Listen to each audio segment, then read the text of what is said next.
골라터는 재미가 있다. 비욘드 리포트 중간전망대입니다.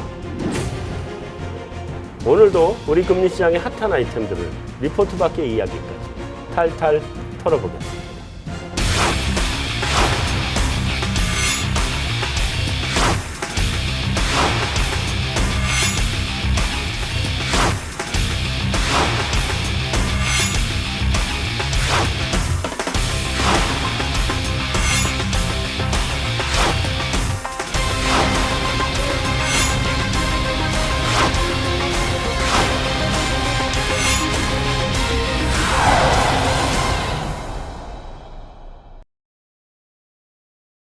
오늘 아침에 기분들이 어떠셨어요? 지금 우리 그것 때문에 모였는데 일단 그 영어로 하는 금통이가 동결을 했죠?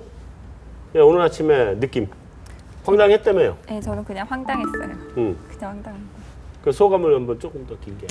일단은 저는 좀 약간 옐런 의장한테 좀 실망을 했고요. 네. 일단은 통화정책 정상화 의지가 있는 건지 없는 건지 일단 의구심이 들었고 시장은 계속 좀 혼란스러울 가능성이 높다는 생각이 들었습니다. 그래요. 자, 사실 우리가 오늘 할 얘기는 그 FOMC가 진행이 됐고 그 FOMC가 오늘 우리 시간으로 오늘 새벽에 결과가 나왔죠. 결과가 나오면서 기준금리를 동결한다 이러고 나왔고 기준금리가 동결이 되다 보니까 우리가 그래도 9월에는 금리를 인상할 거다라고 하는 것이 대세였는데 기준금리 동결하면서 좀 허탈해하는 경우도 있었고 또 반대로 저 같은 경우는 뭐 그동안 주식시장이나 뭐 이런 쪽에서 우리 주식시장, 외환시장 이런 데서 기준금리 동결할 것 같은 움직임이 이미 나왔었기 때문에 역시 예상대로 동결했구나. 그러나 기준금리 언제부터 정상화하지? 이런 생각도 좀 들었고 허탈했다고 그러시는 분, 또 저는 좀 앞으로 어떻게 해야 되지 하는 걱정이 좀 드는 편? 뭐 이런 것들이었는데 자, 오늘 그래서 미국 FOMC 이야기 한번 해보고 그리고 이게 글로벌 경제에 어떤 영향을 미치는지 내용을 한번 짚어보도록 하겠습니다. 오늘 5분 전문가분 나오셨습니다. 자, 우선 어느 순서부터 갈까요? 여기서부터 새로 오신 분께 기회를 드리죠. 저는 그 FOMC 이번에 회의 결과를 보고 나서 네. 오히려 되게 혼란스러웠습니다. 네네. 솔직히 만약에 미국에서 금리를 인상했다 그러면 미국 경기가 그만큼 좋다라는 걸 확정해주는 그런 시그널이 될 수가 있었는데도 이번에 올리지 않았다라는 거는 그만큼 또 글로벌 경제에 대해서는 여태까지 한 번도 이렇게 얘기를 많이 한 적이 없었거든요. 근데 네. 그 신흥국가 이런 데에 대한 그런 커멘트가 굉장히 많이 나왔었고 거기에 대한 불안함 이거를 오히려 투자자들한테 좀 심어준 거 아닌가 그런 생각이 들었고요. 그래서 어떻게 보면 지금은 여러 가지를 좀 봐야 될 것 같아요. 어쨌든 미국도 지금 신흥국에 돌아가는 상황을 걱정하고 있다는 게 한 가지 더 추가적인 불확실성이 됐던 것 같고요. 또 하나는 우리가 natural rate of interest, 그러니까 GDP 갭이 제로로 가는 그 natural rate of interest 자체가 우리말로 자연실업률이라고 그러죠. 실업률 말고 이제 금리죠. 그러니까 natural rate of interest 자체가 shift 다운된 게 아닌가라는 그런 생각도 해요. 그렇게 된다 그러면 우리가 monetary policy 자체가 앞으로 방향이 어떻게 갈지 우리가 뭐 타이트닝을 시작했다고 해서 계속해서 우리가 타이트닝이 안 들어갈 수도 있다라는 생각을 이번에 좀 처음으로 한번 해봤습니다. 자, 잠깐 그러면 우리 나한익 연구원님이 하신 말씀을 좀 우리말로 좀 듣기 쉽게 풀어서 말씀을 하면 자연금리 수준이 그렇죠. 지금 레벨 다운했다라고 얘기를 하는 거 아니에요. 자연금리 그렇죠. 수준이 기존에 미국이 2%에서 5% 사이를 왔다 갔다 하던 금리가 이제는 0에서 3 수준으로 내려온 거 아니야. 예를 들면. 그렇죠. 그래서 경기가 나쁘면 0이고 좋으면 5, 4, 3 이 정도를 생각해야 되는 거 아니에요. 그런 얘기를 하는 거죠. 그렇죠. 그렇게 된다 그러면은 만약에 모든 에셋 프라이스가 미국 국채에서부터 시작이 되는데 그렇게 되면 우리가 밸류에이션이나 이런 모든 측면에 있어서 다시 한번 또 생각해 봐야 되는 그런 또 우리가 챌린지가 주어진 상황인 것 같아요. 굉장히 어려운 과제를 얘기하셨는데 자, 우리 금리는 어떻게 되나 저렇게 되면 만약에 미국이 0에서 3이라 그러면 우리는 2에서 2에서 그럼 똑같잖아. 우리 2에서 5면 별 차이 없는 거잖아요. 그죠? 어쨌든 다음 서정필 것 같아요. 저는 뭐 9월 달에 인상 못할 거다라고 생각을 했었기 때문에 그냥 뭐 예상대로 나왔다 정도이고요. 네. 뭐 실물 지표단들이 상당히 최근 하반기 들어오면서부터 더 부진한 모습을 보였기 때문에 여기서 금리 정상화를 가는 것도 중요하지만 지금 9월에 올리는 거는 좀 과한 도전이었을 수 있다 생각하기 때문에 그냥 9월에 동결 뭐 충분히 그럴 수 있다라는 생각을 가지고 있어서 뭐 새삼스럽지 않다라는 게 저의 새벽에 드는 생각이었습니다. 9월 달에 올리기 힘들 것이다. 소수 의견이었을 텐데. 네, 소수 의견을 대표하고자 나왔습니다. 네, 알겠습니다. 한마디 더 붙을 거 있어요? 일단은 사실 저는 9월 금리 인상을 전망을 하고 있었는데 외환 시장이 금리 동결을 계속 반영을 하더라고요. 아시아 통화들이 계속 강세를 보이고 달러 환율도 좀 하락을 하고 그러니까 역시나 외환 시장이 좀 민감하게 반응을 하는구나 좀 생각을 했고요. 일단 하반기 외환 시장은 굉장히 어려울 것 같아요. 전망하기도 그렇고 시장이 움직이는데도 뭐 뒷부분에 말씀드리겠지만 위아래 변수들이 다 너무 이제 좀 다 갇혀 있어서 이제 어려운 하반기가 될 것 같다라는 생각이 들었습니다. 자, 순서대로 가면 여기 다음에 나니까 나도 한마디 할게요. 난 무슨 생각 들었냐면 야, 역시 돈이 시력이 좋구나. 시장이 먼저 알았잖아요. 그잖아요. 시장이 먼저 알고 반응을 했잖아요. 예. 그래서 돈이 눈이 참 좋구나 이런 생각이 들어서 금융시장의 전문가들한테 돈을 맡겨야 되겠다. 내가 직접 하면 안 되겠다. 결심했습니다. 이런 분들이 맡아서 해주시면 참 좋을 텐데. 자, 우리 김상원 연구원 얘기해 보세요. 예, 저는 새벽에 깨서 보고요. 뭐 별게 없구나 하고 다시 일단 잠들었는데요. 그 전에 와서 이제 말씀드린 게 아마 9월에 뭐 25bp 인상은 어려울 것 같고 한다면은 뭐 제로 하단을 없애거나 아니면 뭐 스테이트먼트 문구 변화 정도지 않을까였는데 그것마저도 없었고요. 네. 이번에 그 보고 나서 느낀 건 아까 말씀해주신 것처럼 이제 신흥국 중국이 좀 굉장히 의식하기 시작했는데 그러면서 드는 생각이 연준이 딜레마에 빠진 것 같아요. 이제는 왜냐하면은 이 앞에 딜레마는 이제 유가랑 달러의 딜레마에 빠졌었는데 네. 그러니까 금리 올린다고 하면 옐런 회장이 얘기만 하면 달러가 강해지면서 유가를 누르니까 물가가 못 올라와서 지금 못 올리는 그런 상황이 됐는데 이제는 금리를 올린 다음에 달러가 강해지고 뭐 원자재 가격 낮아지고 신흥국 통화 약해지면 신흥국 경기 안 좋아지고 이제 그 어떻게 보면은 이 순환의 오류에 빠져가지고 연준이 앞으로 상당히 통화 정책 정상화는 상당히 좀 힘든 좀 그런 딜레마에 빠지지 않았나 그런 생각이 듭니다. 아니 뭐 저도 크게 다르지는 않는데요. 그 왜 증시 격언에 뭐 연준에 대항하지 말라는 격언이 있는데 사실 이번에 연준 스테이트먼트를 보면 성명서를 보면 연준이 시장에 대항을 못했던 게 아닌가. 그러니까 시장의 힘에 연준 자체도 약간 좀 손을 놓아버린 듯한 그런 느낌들이 좀 들어서 그래서 뭔가 연준의 앞으로 한 내년 정도가 되면 연준 정책에 대한 어떤 신뢰가 약간 좀 문제가 될 가능성도 좀 있지 않을까라는 생각도 좀 이번에 좀 들었어요. 애매했죠. 스텝이 좀 완전 꼬인 것 같은 기분도 들고. 이번에 그 소수 의견이 있었죠. 한 명. 예. 네. 그 뭐 소수 의견이 한 명 있었다. 만장일치가 아니었다. 이게 뭐 특별한 의미가 있나요?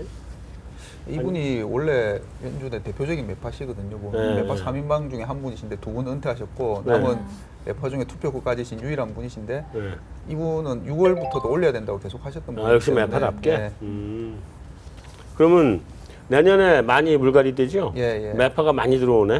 그럼 거기서 매파 대장을 하면서 금리 막 올리겠네, 이 이분이 사람이. 아마 근데 내년에 가장 변수는 그 제임스 블라드라고 세인트루이스 총재 그분이 들어오시는데요. 네. 그분이 1년에 한 번씩 매파랑 비둘기를 왔다 갔다 하시면서 시장을 좀 혼란스럽게 하시는 재미는 있으세요. 근데 네. 그분 때문에 좀 약간 변동성이 좀 생기지 않을까 싶습니다. 그 시장이 좀 불확실성이 줘야 재밌는 거예요. 이게 네. 너무 없으면 안 돼. 이번에 이러저러한 것들을 발표하면서 완전 고용의 범위 하단을 좀 낮췄죠? 0.1, 0.2 이 정도 낮춘 것 같은데, 그죠? 네. 이게 완전 고용의 그 범위를 낮추는 모습은 인플레이션 아까 처음에 말씀드린 거랑 약간 같이 가는 건데요. 자연금리 이런 부분들 언제 우리가 인플레이션이 픽업하느냐. 고용이 이제 뭐 완전 고용이 된다면 그때부터는 인플레이션이 픽업하는데 그거에 대한 시각도 바뀌지 않는가. 그렇게 되면 우리가 앞으로 일드 커브가 어떻게 변화하는지 봐서 앞으로의 그 금리나 또 우리가 하이킹 사이클에 들어가더라도 그 전이랑 또 생각이 완전히 달라질 수 있을 것 같아요. 그러니까 9월에 하느냐 12월에 하느냐도 중요하지만 요번에 하이킹 사이클에 들어갔을 때 우리가 마지막 피크를 5%로 보느냐 3%로 보느냐 굉장히 큰 차이가 있는 거라고 저는 생각하거든요. 그래서 이 완전 고용 이 숫자를 바꾼 것도 어떻게 보면 우리가 일드 커브를 나중에 어떤 식으로 봐야 될지를 좀 봐야 되는 그런 이유 중에 하나인 것 같아요. 예. 다른 분들은 저는 이렇게 어려운 생각은 못했고요.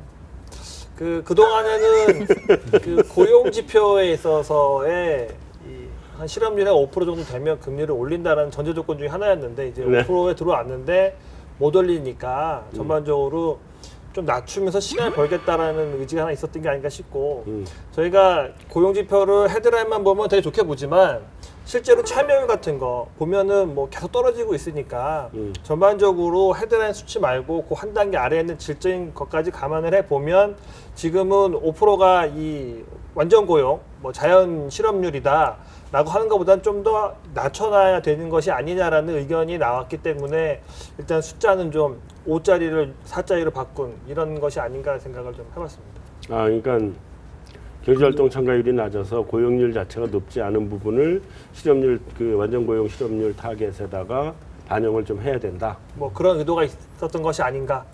좀 더 시간 벌 수 있다 생각합니다. 그 경제 참가율 이거 보면은 이거는 조금 논쟁의 좀 결이 있는 것 같아요.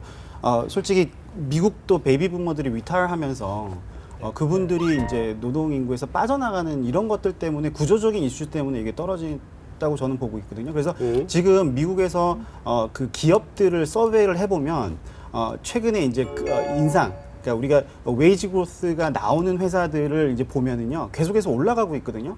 그래서 만약에 웨이지 그로스가 있다라고 한다 그러면 지금 상황이 어떻게 보면 그 그러니까 참가율 때문에 그렇다 그러면 참가율이 또 다시 올라가면서 이게 언임플로이먼트 레이시 다시 올라가야 되는 거 아닌가. 근데 그런 상황이 아닌 것 같거든요. 그래서 저는 고용의 질도 뭐 분명히 이슈가 된 부분이긴 하지만 참가율이 떨어진 거는 구조적인 이슈이기 때문에 그것 때문에 그랬는지 저는 잘 모르겠어요. 근데 그거는 조금 다르게 봐야 되는 게 경제활동 참가율이 이제 15, 64세 인구, 15, 60세나 15, 64세 인구를 가지고 따지는데 베이비 부머들이 은퇴를 했다 그러면 이제 정년 시간을 지나서 은퇴를 했다고 하는 거를 가정하면 그 사람들은 경제활동 참가율이 들어오질 않거든요, 어차피. 고용률 통계도 그 사람들은 안 들어오고.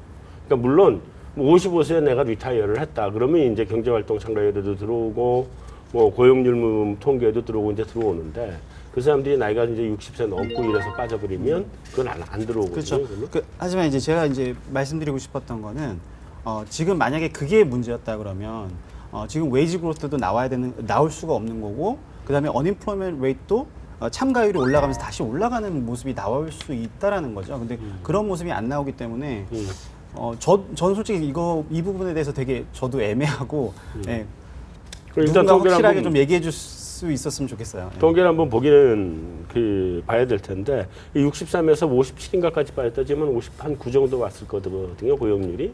아직 60%는 못 올라갔거든요. 그러니까 이 정도를 아직 픽업 못한 거는 경제활동 참가, 구직활동 자체를 포기하여서 집에서 애보겠다는 사람이 늘어났다고 정도로 이상 이해하기엔 사실 조금 어려울 것 같아요. 그 사이에 그렇게 많은 사람이 리타이어 했다고 생각하기에는 조금 그건 아직 있는 것 같아요. 하여튼 그건 보다 좀 더 통계를 제대로 보는 사람들이 나중에 보고 한번 얘기를 해보도록 하죠. 어쨌든 사실은 아까 굉장히 중요한 문제를 제기를 했거든요. 우리 나닉 연구원이 뭐냐면 자연금리 수준 자체가 금리 레벨 자체가 다운이 됐다라고 하면 굉장히 심각한 파장이거든요. 전 세계적으로 글로벌리. 근데 그 부분에 대해서 어떻게 생각을 하세요? 약간 다시 되돌아가서 얘기를 좀 해봐야 될 것 같아요. 왜냐하면 그 얘기를 좀 마무리해야 다음번에 언제 금리를 올릴 건가에 대한 생각을 할 수 있는데 거기에 대한 의견은 어떤 의견들이세요? 저 같은 경우에는 좀 말씀하신 거에 거의 100% 동의를 하고요. 좀 전체적인 어떤 잠재 성장률 자체가 예전과 같지 않다라는 부분들이 분명히 있고 이 잠재 성장률뿐만 아니라 이제 물가에 대한 기대치도 좀 많이 떨어져 있는 부분들이 있고 그래서 네. 금리 전체에 대한 어떤 레벨 자체가 과거보다는 확실히 분명히 좀 바뀐 것 같다. 일반적으로 이제 사람들이 생각하는 정상의 레인지가 이제 그 레인지가 아니게 된 거죠. 그래서 저도 그 부분에 대해서는 조금 더 물론 이제 조금 더 고민을 하고 물론 이제 저희보다 더 똑똑하신 분들이 분석을 나중에 하시겠지만 기본적으로는 레벨 자체가 굉장히 좀 앞으로도 더 떨어질 여지들이 좀 있지 않을까. 그리고 만약에 그렇게 되면은 과연 이게 세상이 어떻게 될까 뭐 이런 고민들을 좀 해보게 되는 것 같습니다. 이제 걱정스러운 게 이제 이런 거죠. 우리가 보통 적정금리 수준을 그냥 어림잡아 계산으로는 그 경제성장률 더하기 물가상승률 해서 이제 그 명목 성장률을 찾아가지고 이게 적정금리다 이렇게 얘기를 하거든요. 일반적으로. 그럼 미국이 지금 한 올해 한 2.3 정도 나온다고 보면 한 2.3 정도까지 올렸죠. 2에서 2.3 레인지로. 그 정도 2.3 나온다고 보면 물가가 지만 1.3이고 그러면 3.6%가 지금 적정금리 수준이란 말이에요.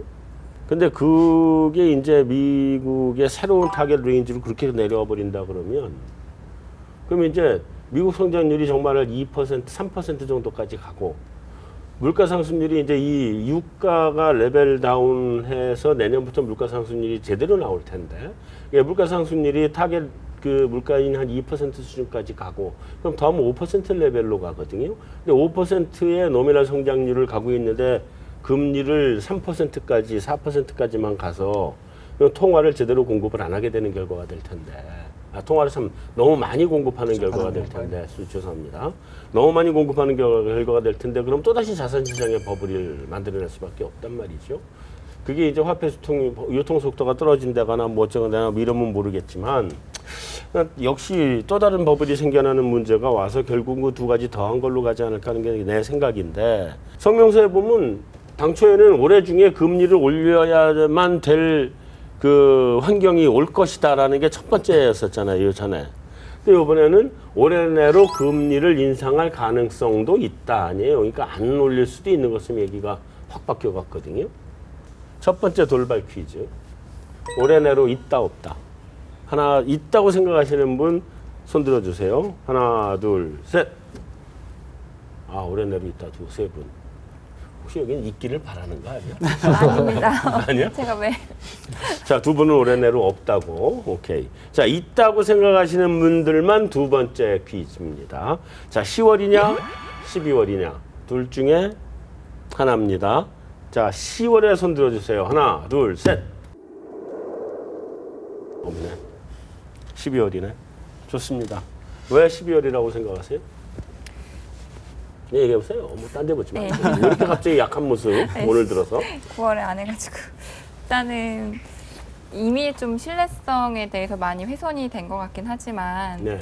그 중앙은행의 그 신뢰성을 좀 일단은 유지하기 위해서 또 미국 경기가 그래도 어느 정도 궤도에 올랐다고 저는 생각을 하거든요. 물론 뭐 생각하는 적정 금리 수준이 아예 낮아졌다고 보면 뭐 다른 얘기일 수 있지만 미국 경제가 궤도에 올랐고 그다음에 이제 중앙은행의 신뢰성을 위해서 일단은 12월에는 금리를 올리지 않을까 생각하고 있습니다.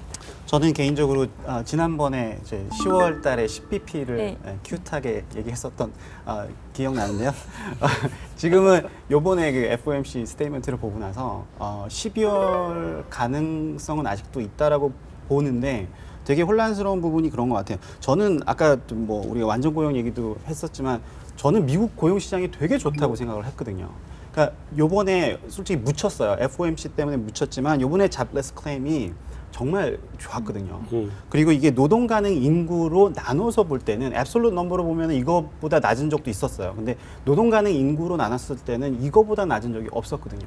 그래서 미국의 그 고용 시장이 굉장히 좋고 앞으로도 좋아질 여력이 있다라고 생각했는데 불구하고 FOMC가 금리를 안 올렸다라는 거는 그 제가 생각했던 모든 것들을 다 다시 지우고 다시 처음부터 생각해야 된다라고 생각을 했는데 그래도 제가 오늘 그래서 데이터를 다시 뽑아봤는데 그래도 미국이 괜찮은 것 같거든요.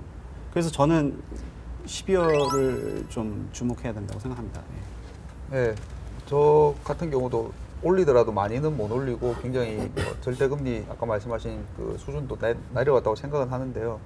2년 전에 한번 생각해 보시면 그때도 2013년 저희도 전에 한번 얘기한 것 같은데 테이퍼링 때문에 전 세계가 다 9월에 테이퍼링을 공식 발표할 거다라고 기다렸다가 그날도 FOMC에서 이제 소위 말하는 낚이고 그러고 나서 12월에 그래도 내년부터 할게라고 발표했죠. 그래서 올해 12월에 하다못해 내년부터 올릴게라도 뭔가 그런 뭐 꼭 25bp는 아니라도 뭐 하단을 없애든지 뭔가 스테이트먼트 변화 정도는 줘야 되고, 다른 가장 큰 이유 중에 하나는 지금 뭐 못 올리는 이유는 물가나 신흥국 경기 때문이지만 올려야 된다고 계속하는 이유 중에 하나인 자산 가격 부분 측면에서 봤을 때 어쨌든 미국의 뭐 부동산이나 이런 쪽 부분은 한 번쯤은 이제 건드려줘야 되지 않나 싶습니다.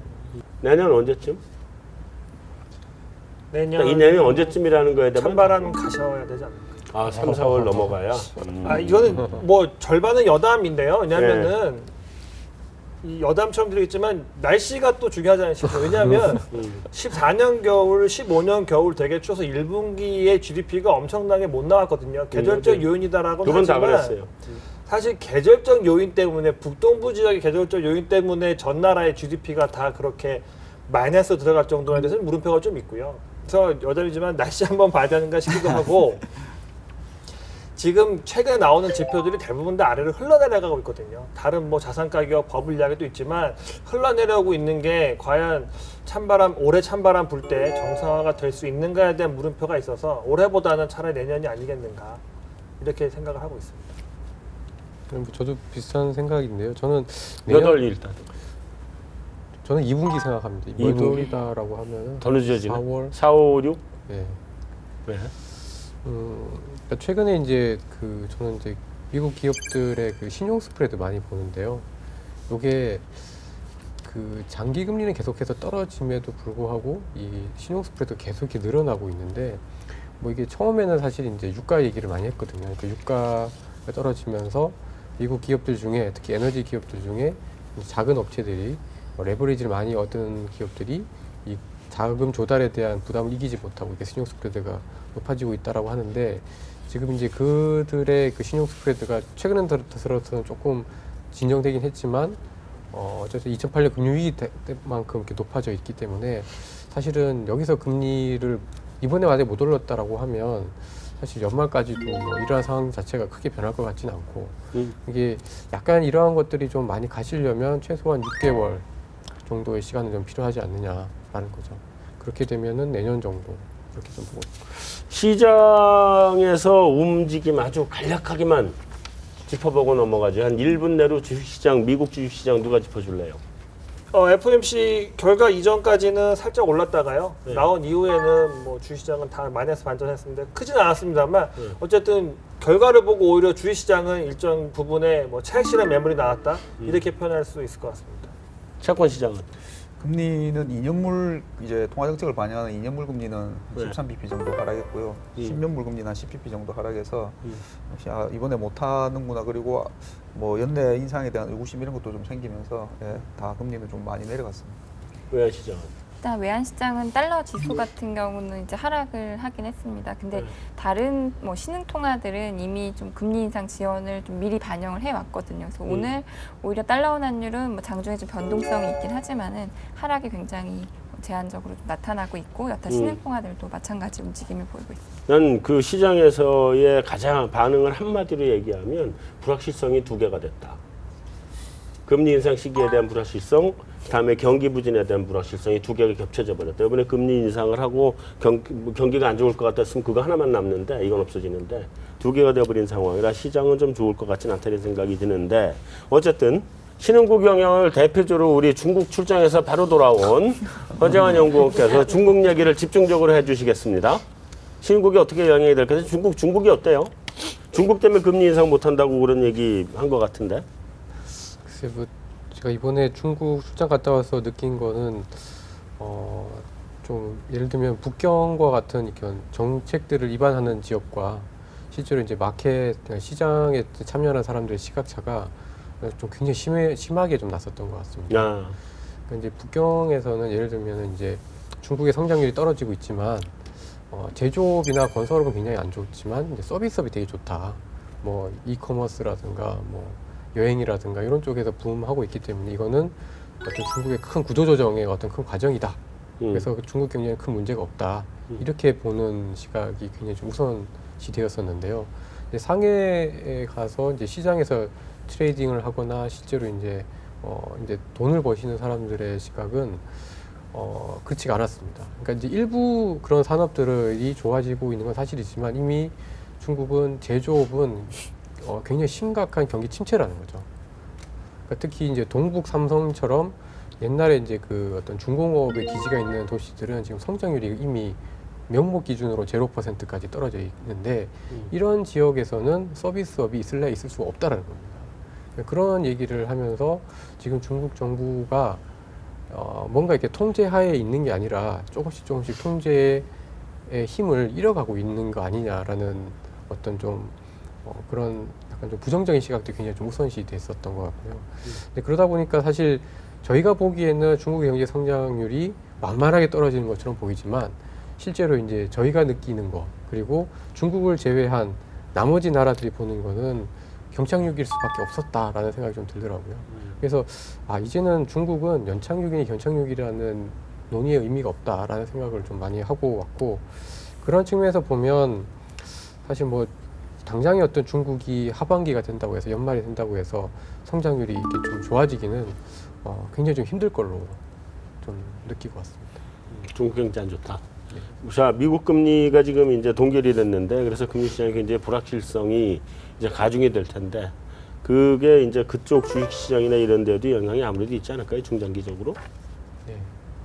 제가 보니까 그쪽에서의 가장 큰 핵심 중에 하나는 그러니까 캐피털 아웃플로우, 그러니까 자금이 빠져나가는 속도가 굉장히 좀 빠른데 이게 외환 보유액이 많으니까 뭐 당장 1, 2년은 괜찮지만 특히 그 자금의 아웃플로우에 있어서 핵심이 물론 이제 해외 부채를 갚아 나가는 그러니까 디레버리징을 하는 거가 일단 첫 번째 가장 큰 것 같고 두 번째는 얘기 들어보면 특히 이제 중국의 약간 부자층, 하이엔드층에 있는 그런 사람들이 이제 중국에서의 자산을 빼서 이제 밖으로 가져가는 거죠.